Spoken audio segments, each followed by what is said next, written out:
जैसे सबको मिठाई खाना बहुत पसंद है फेस्टिवल पे, तीज त्योहार पे, उसी तरीके से मिठाई खाने के बाद क्रेविंग होने लग जाती है कुछ नमकीन खाने की। तो ये रेसिपी मैं लेके आई हूँ, बहुत ही टेस्टी, एकदम चटपटा नमकीन का। रेसिपी बहुत ही सिंपल है, तो चलिए हम बनाएंगे। लेकिन उससे पहले मेरे चैनल को कर दीजिए लाइक, शेयर एंड सब्सक्राइब। आप चलिए हम बनाना करते हैं स्टार्ट। पर ये नमकीन एकदम क्रंची और टेस्टी भी है। तो सबसे पहले बनाने के लिए लिया मैंने 1 किलो चने का बेसन। अब नेक्स्ट मैंने डाल दिया स्वाद अनुसार नमक 1.5 टीस्पून। नेक्स्ट डाल दिया है 1/4 टीस्पून हल्दी। नेक्स्ट डाल दिया है मैंने काला नमक और काली मिर्च एक साथ पीस करके, इसे मैंने 1 चम्मच डाला है। तो फ्रेंड्स कुछ भी डालिएगा तो छलनी से, यानी कि चाय वाली छन्नी से या फिर छलनी से चाल के डालिएगा। नेक्स्ट डाल दिया है मैंने तीखी वाली लाल मिर्च 1 चम्मच। इसे भी मैंने चाल के ही डाला है, क्योंकि जो मशीन है यानी कि जो सांचा है जिससे हम नमकीन बनाएंगे, उसमें बहुत बारीक ही चीज़ें निकलती हैं। कुछ भी थोड़ी सी दरदरी होती है तो वो अटकने लग जाता है, तो इस बात का ध्यान रखिएगा। नेक्स्ट डाल दिया है मैंने 2 बड़े चम्मच रिफाइंड ऑयल। इससे ज़्यादा नहीं डालिएगा, बस 2 चम्मच ही डालना है, उससे बिल्कुल ज़्यादा नहीं डालिएगा, वरना क्या होगा नमकीन बहुत ज़्यादा ऑयल सोखने लग जाएगा, यानी कि बहुत ऑयली हो जाएगा। तो 2 चम्मच इनफ है। अब इन सबको अच्छे से एक बार मिलाने के बाद थोड़ा थोड़ा पानी डाल करके हम इसे मिक्स करना स्टार्ट कर देंगे, यानी कि डो बनाना हम स्टार्ट कर देंगे। तो फ्रेंड्स 1 किलो बेसन में मैंने डाला है 2.5 ग्लास वाटर। ये डिपेंड करता है कि बेसन कितना पानी सोख रहा है, तो आप पानी उस हिसाब से धीरे धीरे मिलाते हुए डालते रहिए। देखिए जब एक बार मिल गया था तो थोड़ा थोड़ा पानी ऊपर से मैं छींटा डालते हुए इसे मिलाते मिलाते देखिए इतना सॉफ्ट हो जाना चाहिए। और कंसिस्टेंसी इसकी पकौड़े से थोड़ा सा हार्ड होगा, बस उतना ही, लेकिन ऑलमोस्ट ये गीला हो जाता है, हाथ में एकदम अच्छे से चिपकने भी लग जाता है फ्रेंड्स। तो हाथ में पानी लगा लगा के इसी तरीके से इसे हम लगभग 7-8 मिनट तक फेंटेंगे, ताकि बेसन अच्छे से फूल जाए और सॉफ्ट हो जाए। इसे हम 10 मिनट के लिए रख देंगे रेस्ट के लिए। और चलिए अब मैं दिखाती हूँ नेक्स्ट जिस मशीन में यानी कि सांचे से इसे मैं बनाऊंगी।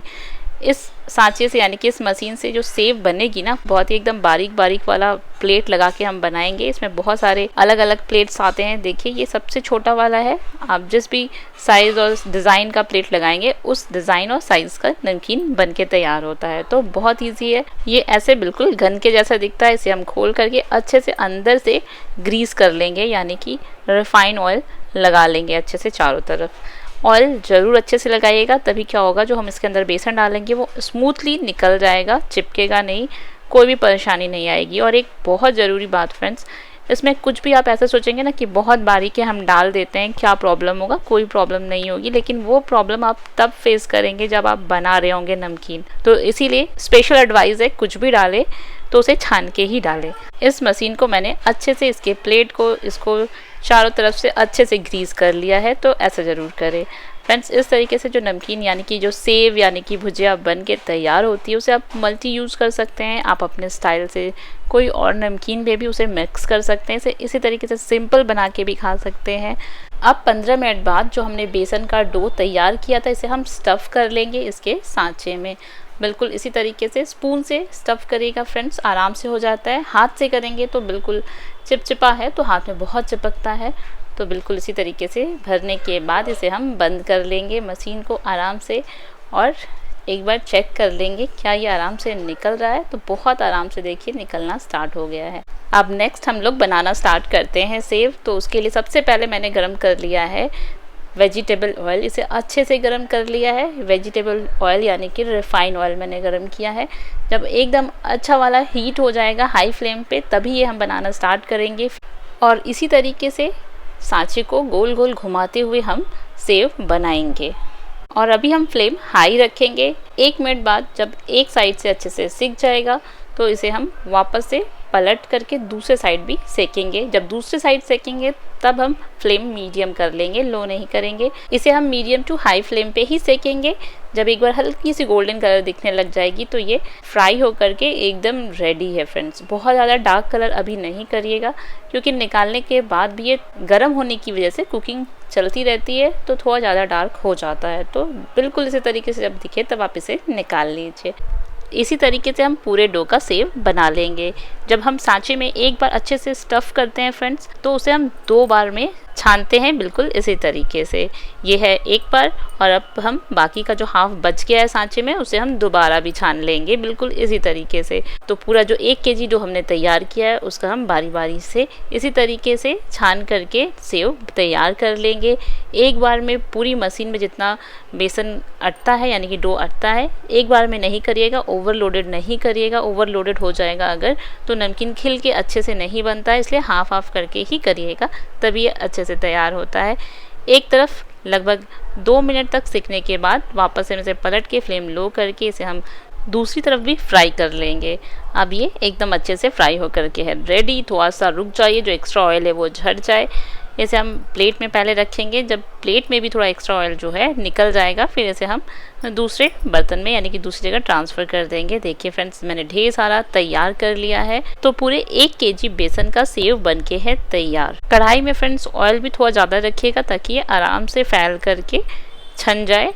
अब नेक्स्ट नमकीन में डालने के लिए मैं फ्राई करूँगी नमकीन पारे। ये मैदे से बनाया है मैंने। अगर इसकी रेसिपी भी चाहिए तो आप कमेंट करके बताइए, बहुत इजी रेसिपी है। मैदे की डो तैयार करिएगा, उसमें अजवाइन मंगरेला नमक डाल करके थोड़ा सा मोयन डालना है, उसे बेलिए और ऐसे डायमंड शेप में या फिर जो भी शेप आपको पसंद है उस शेप में आप इसे कट कर लीजिए। इसे भी हम फ्राई करके निकाल लेंगे। तो ये नमकीन पारे भी तैयार है। इसे भी मैंने 1 केजी मैदे से बनाया है। अब नेक्स्ट मैं फ्राई करूँगी मूंगफली यानी कि पीनट्स। तो इसे भी देखिए आराम से मैंने मीडियम फ्लेम पे फ्राई कर लिया है। ये है हाफ केजी। नेक्स्ट मैंने फ्राई किया है 100 ग्राम मखाना। इसे मैंने बस थोड़े से ऑयल में, लगभग 3-4 चम्मच ऑयल में ही इसे फ्राई कर लिया है। अब सब फ्राई होकर के है रेडी। अब सबको हम मिला करके नमकीन एकदम चटपटा सा तैयार करेंगे। तो जो सेव है उसे मैंने एक बड़े से परात में डाल लिया है, उसे थोड़ा सा छोटा छोटा तोड़ के क्रश करके रख लिया है। देखिए इसी तरीके से, बहुत ज़्यादा छोटे छोटे नहीं करेंगे, थोड़े बड़े बड़े ही अच्छे लगते हैं। तो एकदम बन के क्रिस्पी ये तैयार हुआ है फ्रेंड्स। इसी तरीके से भी खा सकते हैं। इस तरीके से आप इसे सेपरेट भी रख सकते हैं डिफरेंट वैरायटी के नमकीन में डालने के लिए, या फिर इसे आप झालमुड़ी में डाल सकते हैं, या फिर आप दही बड़े में डाल सकते हैं, या फिर किसी और दूसरे रेसिपी में भी इसे आप यूज़ कर सकते हैं। दाल चावल के साथ भी ये बहुत टेस्टी लगता है। तो इस तरीके से सादा भी आप रख सकते हैं। नेक्स्ट डाल दिया इसमें मैंने जो हमने सारे फ्राई करके रखे थे एक आइटम्स, नमकीन पारे, मूंगफली और मखाना। आप अपने हिसाब से रेशियो थोड़ा कम या ज़्यादा कुछ भी कर सकते हैं। मुझे अलग भी रखना है क्योंकि ऐसे खाने में भी बहुत अच्छा लगता है। नेक्स्ट डाल दिया है काला नमक, पिसा हुआ काला नमक डाला है। नेक्स्ट डाल रही हूँ मैं भुना हुआ जीरा और लाल मिर्ची पाउडर। तो फ्रेंड्स जितना तीखा आपको पसंद है उस हिसाब से आप मिर्ची डालिएगा। नेक्स्ट डाल दिया है मैंने फ्राई करके करी पत्ता, इसे भी क्रश करके डाल देंगे। अगर आपको फ्रेंड्स हरी मिर्ची या लाल मिर्ची खड़ी पसंद है तो उसे भी आप ऑयल में फ्राई करके इसमें डाल सकते हैं। तो ये सब बिल्कुल आप पे डिपेंड करता है कि किस तरीके का टेस्ट आपको पसंद है। थोड़ा आमचूर भी इसमें आप डाल सकते हैं। मैंने नहीं डाला है क्योंकि मेरे घर में लोगों को इसी तरीके से सिंपल ही पसंद है, बहुत ज़्यादा मसाले नहीं पसंद है, एकदम प्लेन सिंपल जो टेस्ट आता है वही पसंद है।